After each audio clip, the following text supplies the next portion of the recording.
राज्य में भारी बारिश के कारण खेतों में खड़ी खरीफ सीजन की फसलें पूरी तरह से नष्ट हो गई हैं। राज्य सरकार से फसलों को हुए नुकसान का मुआवजा करने के आदेश के बाद राज्य के राहत एवं पुनर्वास मंत्री अनिल पाटिल आज नांदेड़ जिले के दौरे पर हैं। इस दौरान मीडिया से बात करते हुए पाटिल ने बताया कि क्षति प्रभावित जिलों का प्रत्यक्ष दौरा कर किसानों को हुए नुकसान की समीक्षा की जाएगी।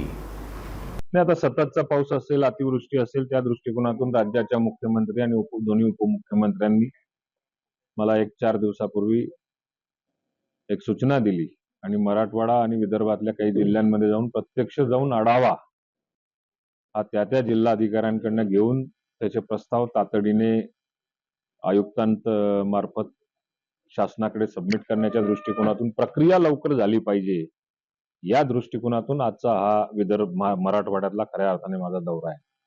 प्रचंड मोठ्या प्रमाणावरती पाऊस पडलेला आहे। स्थानिक लोकप्रतिनिधी असतील, आमदार असतील, स्थानिक वेगवेगळ्या पक्षाचे कार्यकर्ते असतील, आता बऱ्याचशा राष्ट्रवादी काँग्रेस पक्षातल्या तालुका अध्यक्षांनी किंवा जिल्हा अध्यक्षांनी माझ्यापर्यंत माहिती संपूर्ण मराठवाड्यातल्या आपलं नांदेड असेल, हिंगोली असेल, परभणी असेल, या तिन्ही जिल्ह्यातली माहिती दिलेली आहे।